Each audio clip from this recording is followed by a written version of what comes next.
most intense, thrilling, electrifying sport on the planet. Mixed martial arts. You've been looking for the definitive podcast to call your new home to hear everything about it. The search is over. This is the MMAnomaly Show. No filter. Bringing you the hottest MMA breakdowns straight from the heart of the octagon. This show is all about MMA breakdowns. For fans, by fans. We're talking UFC, MMA, and the occasional big boxing match. We'll bring our unique take on how these fights are going to play out and who we think are the best bets. Welcome to the MMAnomaly Show. No filter. And now your hosts, Olin, a.k.a. MMAnomaly, and Emiliano, a.k.a. Jive Turkey Nano.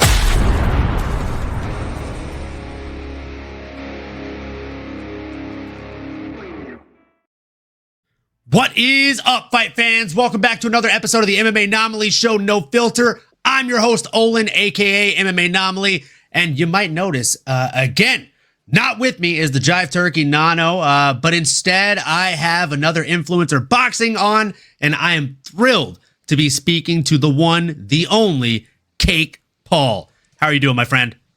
Doing good. What's going on?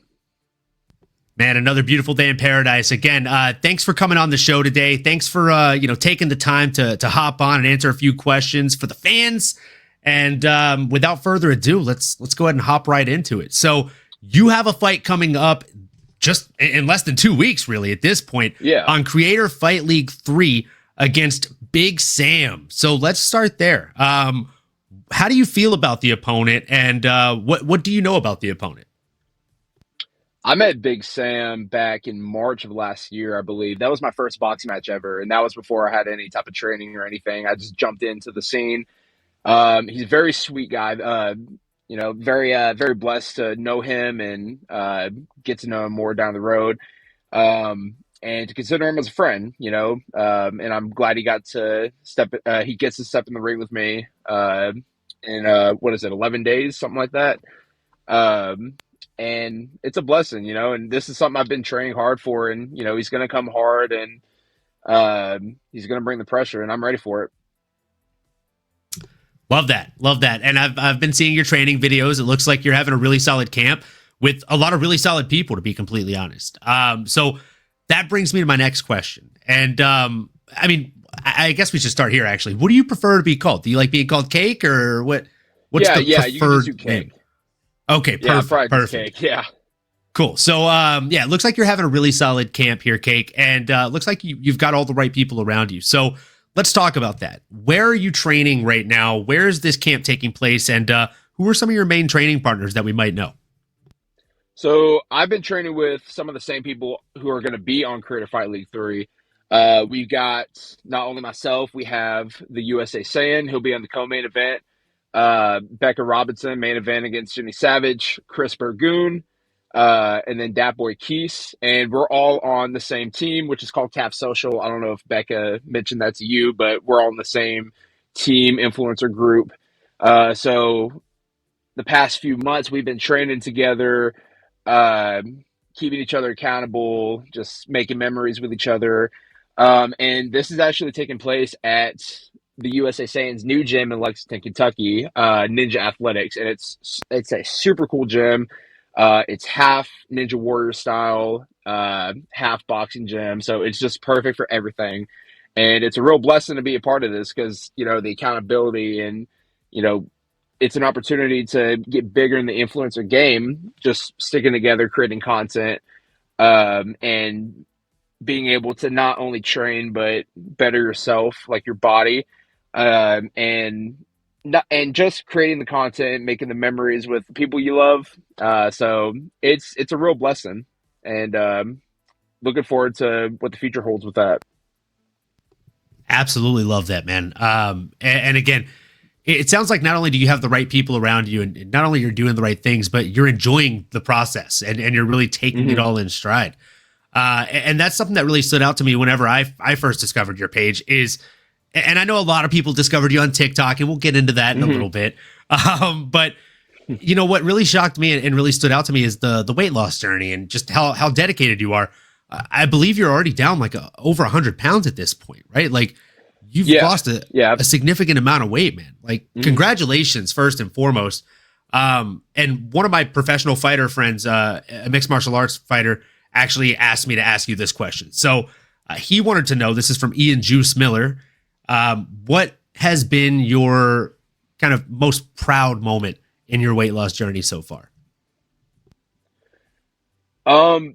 That's kind of an interesting question because I've experienced a lot of things losing weight. Um, I would say like this is a very interesting thing because whenever I was 520 pounds, the way people treated me then compared to now is so different. And it's an eye opener to me because I know who's actually there for me, supporting me. And the people who try to talk to me after, like they see how successful I'm doing now with my weight loss and just everything else going on, but mainly the weight loss. I look a lot better. And they're like, wow, you look good. And they try to be my friend, and it like I don't appreciate that at all. But I'd say like to answer that question, that's the most interesting thing I've noticed. And just some other things like I don't crave as much of the foods I used to eat anymore. Like I don't go out and eat fast food every single day. I don't binge eat as much as I used to. And I just have that motivation to better myself and inspire others. And that's why I like doing the influencer game because I have grown my following so much the past couple years by posting not only like the comedy stuff, but the weight loss. And it's so fun making the videos. And I get so many DMs each day. Like, you've inspired me to lose 50 pounds, even 10 pounds, So that's something I love seeing also. Man, that's awesome. That's really, really incredible.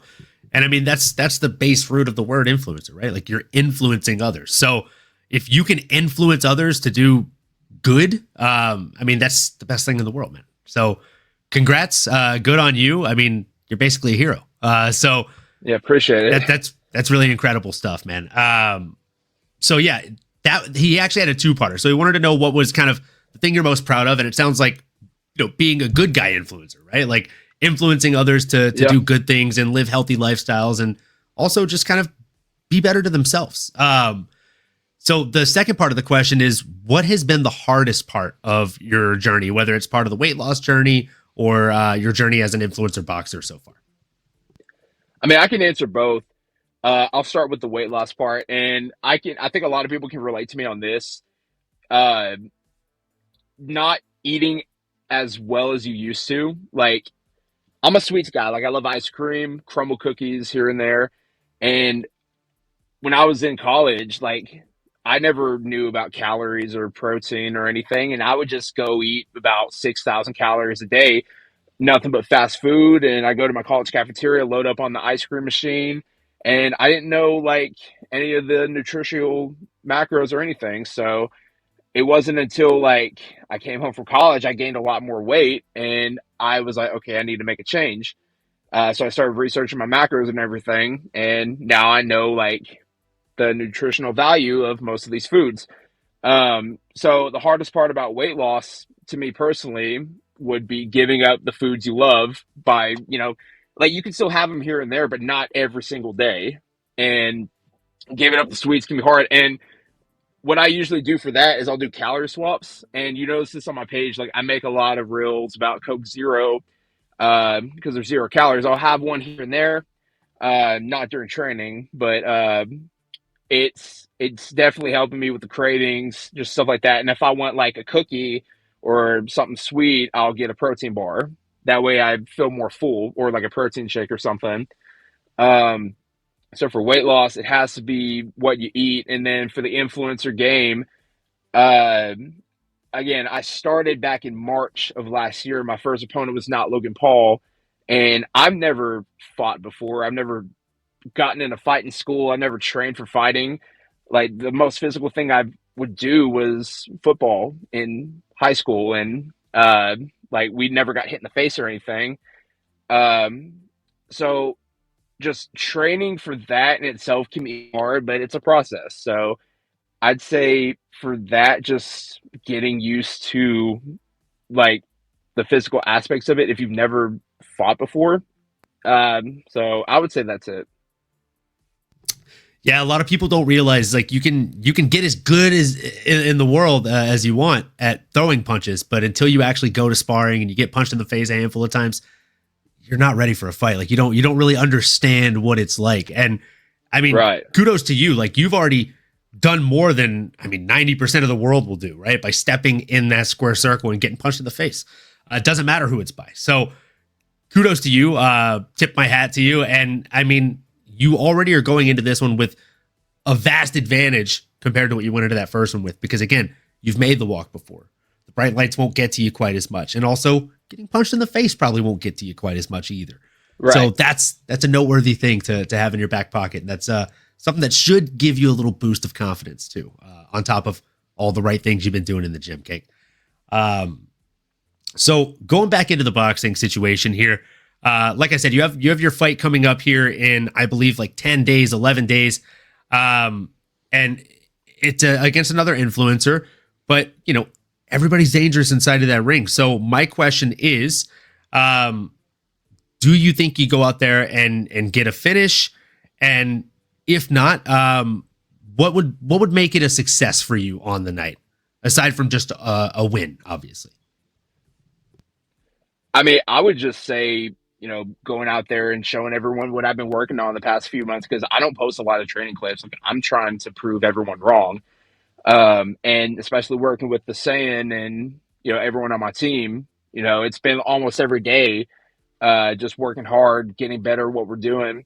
Now I would love to get a finish, pretty early, but if not, then just me going out there and showing everyone how different I was compared to my last match in terms of my technique and everything. That's probably what I'd be most proud of. Love that. Absolutely love it, man. And for this camp, or in general for your boxing journey, are there any types of training or parts of your training regimen that you would say are kind of unorthodox or unique to what you do?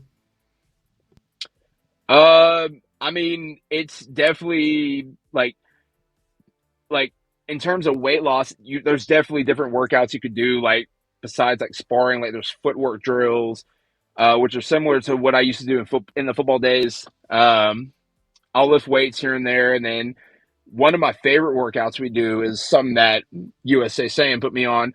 We'd go into one of the steam rooms at the nearest YMCA. We'd go shadow box for about 5 rounds in the steam room, which was completely different to me at first, but that's something I love doing now because you get a good sweat in and it helps you control your breathing. So that way you go in the match and you're like, wait, I got this. Like we'll go in there, steam room 5 times, 3 minutes each. And I believe this match is about 3 rounds, 3 minutes. So that's something that's definitely helped me prepare for this match. But again, at first it was completely different to what I've used to do. But it's just always learning these new workouts that I can just add to what I like doing. So love that, man. And yeah, I don't usually hear people mention shadow boxing in the steam room. I'm actually a big fan of shadow boxing in the sauna myself. Like I've done that for God, like 9 or 10 years now at this point, and arguably my favorite part of any workout that I add it to. So love to hear that you're doing it in the steam room. You get a great sweat. Again, the breath control that you have to focus on while shadow boxing, it builds really, really strong foundations, fundamentals, and habits. So good on you. Again, doing the right things, Cake. Sounds like you're really pushing in this camp, man. Making me that much more excited to watch you go at it here in about 10 days.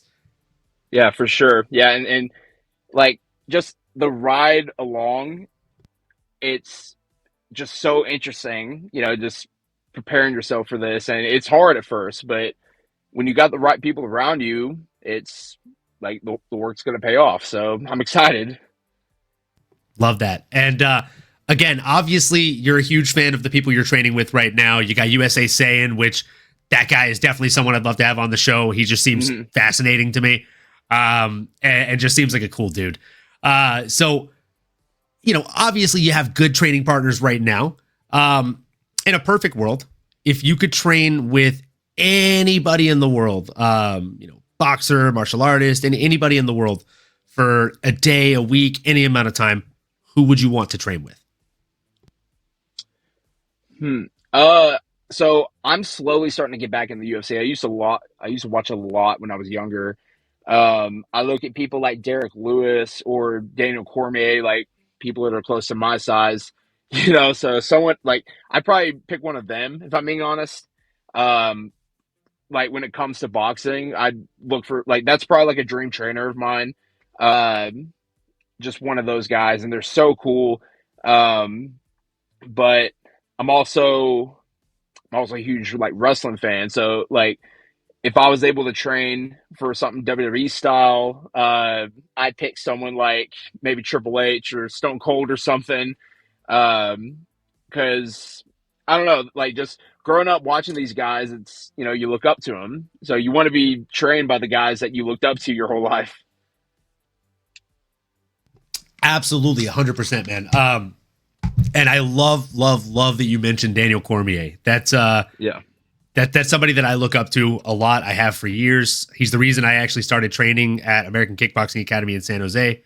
And then I met him like a week or two into training there, and even nicer in person than he seems on TV. So love that you're a fan of that guy, and love that you're a fan of UFC as well. So again, you have really great training partners. You're doing a lot of the right things right now in training camp, and it sounds like you're ready for this. So, what is there a specific weight class for the fight, or is it kind of an open weight setup? I do know from what I've seen in the influencer scene, anything 200 plus is heavyweight. But I'd say for our fight, it's going to be super heavyweight because I believe he's weighing in at 280 something, and I'm around 377 right now. Um, and like when I fought not Logan Paul, I think he weighed in at like 205 or 215, and I was at 396 when I fought him. But I had more body fat, like not as much muscle, um, which I don't know if they're going to change that to where you would only have to fight in super heavyweight. But for now, I think anything 200 plus. Which even the guy I fought in Ireland, I forgot how much he weighed, but he was ripped, but he was a heavyweight. And I I don't know if they're going to change that like again, but I mean that's something we'll have to see. And I wouldn't mind fighting in just the super heavyweight class. Absolutely. So it sounds like there's going to be around like an 80, 90 pound difference or so between you and your opponent.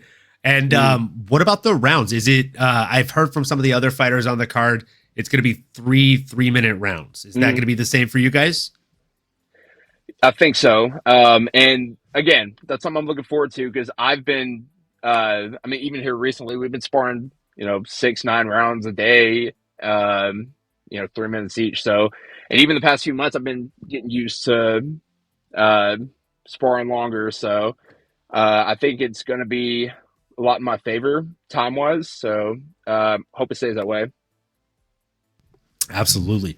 And when it comes to your boxing journey, obviously, just kind of bouncing back and forth here, you've been doing this for some time now. Your first fight was against not Logan Paul. For those of you that are listening that aren't into or privy to the influencer boxing scene, he's not making a Logan Paul joke. It's a guy whose handle is at not Logan Paul. Apparently a really nice dude, according to Steven, who I interviewed earlier this week. So, yeah, I mean, you've already had some match there. So my question is, when did you actually start this journey, and why did you choose boxing, or I guess how did you land on boxing? So I remember about a year ago, I was still working my 9 to 5 job, and like I remember specifically a year ago, um, it was just the same thing every day. I still lost weight at that point, and I would just go to work, work out, and then go to sleep. And I would do that every day for a month. And I've been doing that before too, but it felt repetitive at the beginning of last year. So I just kind of had a little prayer, man, and I prayed to God, and I was like, like I don't know if I should be doing this. Like, is there something else I should be doing in my life? And then I saw that not Logan was supposed to fight the fake Jake, and they were gonna have like a not Jake Paul versus not Logan Paul match. Um, and I was already mutuals with Rodney at that point, and I saw that Jake broke his ankle, which I was very sorry about that at the time. And he basically called me, made a recommendation to Hype Boxing, which was the promotion that we fought on about me, because we knew each other, and he was a heavyweight too. Um, so that's basically what got my foot in the door.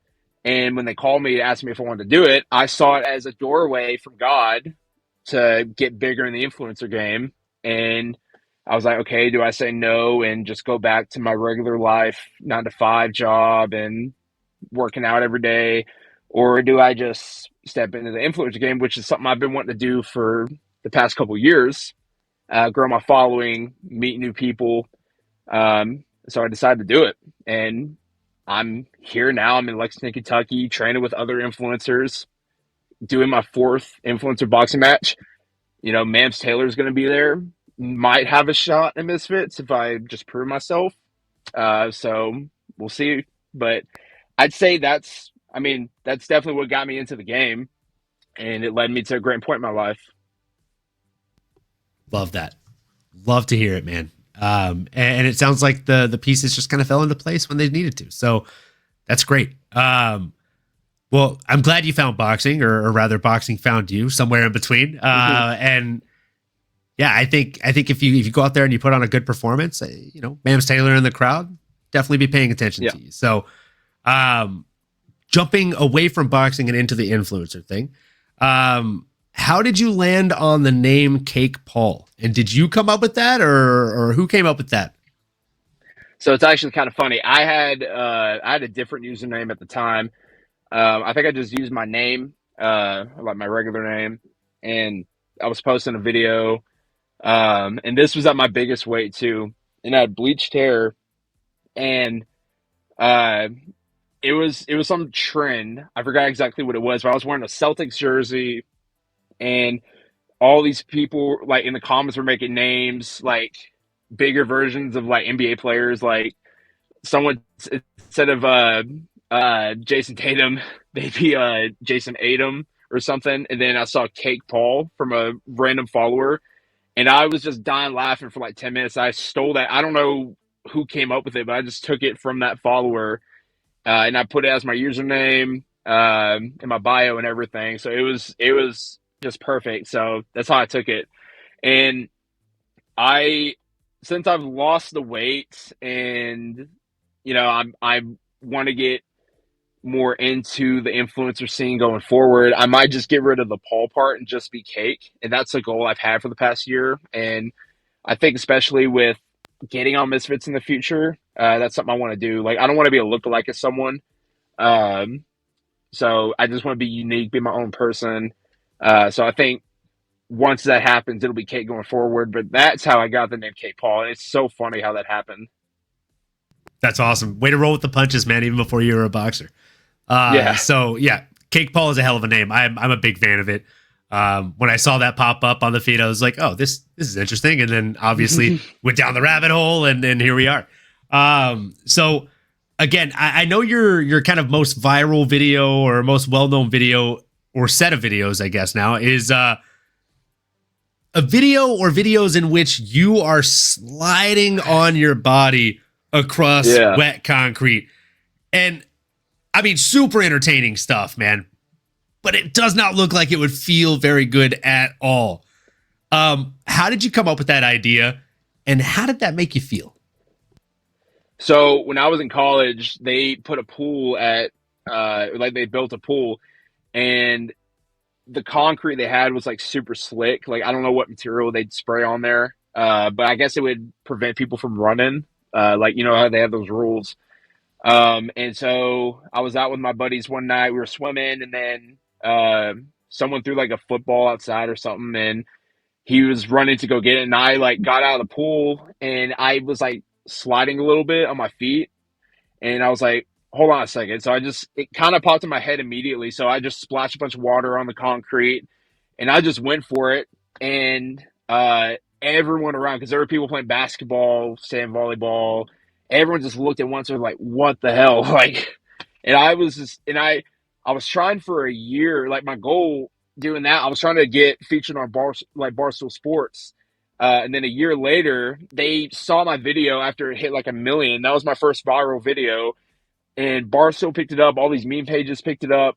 And on Barstool, it got like 8 million or something. So I just kept posting them. But I learned from that, like people that followed me wanted to see more content. And I got like 10K followers in like a week. And I was like, maybe I should keep doing the influencer game or like get into it more. So that's what got me into it. But how I discovered it was just on accident. And it got me my most viral video.